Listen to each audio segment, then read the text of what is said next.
I would define Snenhlanhla as a social work professional who is also a firm believer in mental health. I decided when I was in grade 11 that I wanted to become a social worker, and I thought I knew what social work was at the time. I was very passionate about working with the elderly and children. But at this point, what I do now, which is counseling, I do intensive counseling, sorry. It's basically nothing that I thought social work was, So it's another aspect or another area of social work, which I was not even exposed to when I decided to be a social worker. Why do I define myself as a mental health activist or advocate? I realized how broad social work is, and in understanding that, I adopted my ideologies or what I personally identified with. It wasn't just what I was taught in class, but it was my own journey, as a social being, I would say I have been stuck several times. I have felt like I was stuck, I have felt stuck in my academic journey. I have felt stuck. It's very interesting. The concept of being stuck actually is very interesting, because with being stuck, you find that one area of your life is progressing, but there's one that is just not moving and not going anywhere. I'll give you an example. I have always thought that when I completed my master's and I got my ideal job and I got a paycheck, everything would go well in my life. And I did get to that point, ne? Last year I moved out of home, got my own place, good job, everything was fine. But mentally, I felt stuck, because now with staying alone, this was the time whereby I was confronted by everything that I had suppressed previously. So the whole concept of being stuck is very interesting, because it doesn't always mean that you're stuck, you're not moving. You can move in one area of your life, but in the other, you're not moving, At varsity, I felt like I was progressing academically, but you feel like you are stuck because you don't have funding.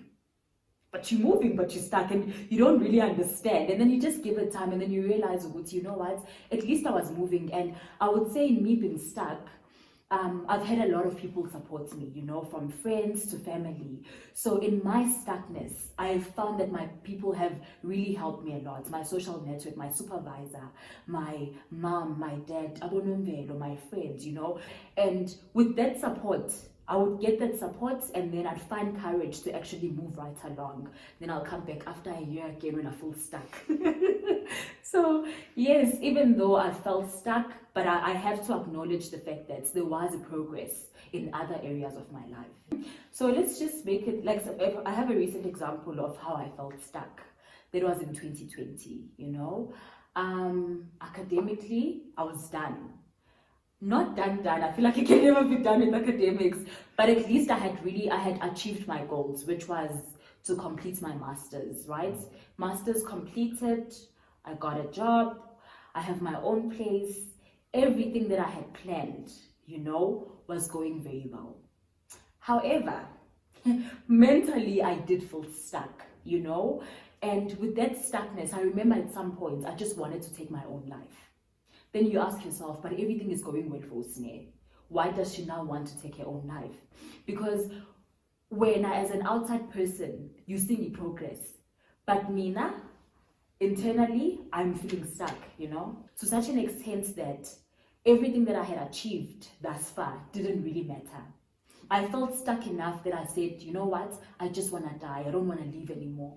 Because if you feel like I feel like the stuckness comes with that thing to say, especially if it's mental or internal. You feel like, what's the point of leaving? Because you can't see beyond where you are, That's how stuckness is. It feels like there's this wall and you can't picture anything beyond that. So my thing was, you know what, let me just die rather. Might as well just die, because I cannot see anything beyond the stuckness. What if this is the end for me? So that for me was that stuckness that I experienced, However, with being stuck like that, because it's in the mind. It's very mental. It's deeply entrenched in you. What helped me get out of that situation was the support system that I had. Professionals, psychiatrists, psychologists, social workers, GPs. It was friends, it was family. You realize that with that type of stuckness, you can't just overcome it alone. You don't overcome it by shaking it off and being positive. You sometimes need a medication to aid you. You sometimes need your friends to be there and make sure that you are not stuck in your own thoughts to a point that you decide to take your own life. So that was my experience with being stuck, especially this year. I had to reach out to my friends to say, friends, look, I'm going through this. I know there's something wrong with me because I want to take my own life. I had to assess myself as if I was a client. I had to be honest with myself to say, Sneh, do you have any thoughts of suicide? Yes, definitely. And I had to use all the tools that I was using on my clients, on myself now, to say, there's something definitely wrong with you. And with that came asking for assistance from other people that were around me. I think human connections actually matter because, as someone who believes in mental health, as someone who argues that we shouldn't only focus on the physical or our physical health, I believe that we are actually social beings. We are social beings, we are emotional beings. And if you're a social being, you cannot exist alone. You need other people. For me to be the person that I am today, not even including my academic background and whatnot, for me to grow and be this person, to be a 25-year-old, it's because of human connections. I was carried by someone from a young age. My first encounter with the world was with my mom.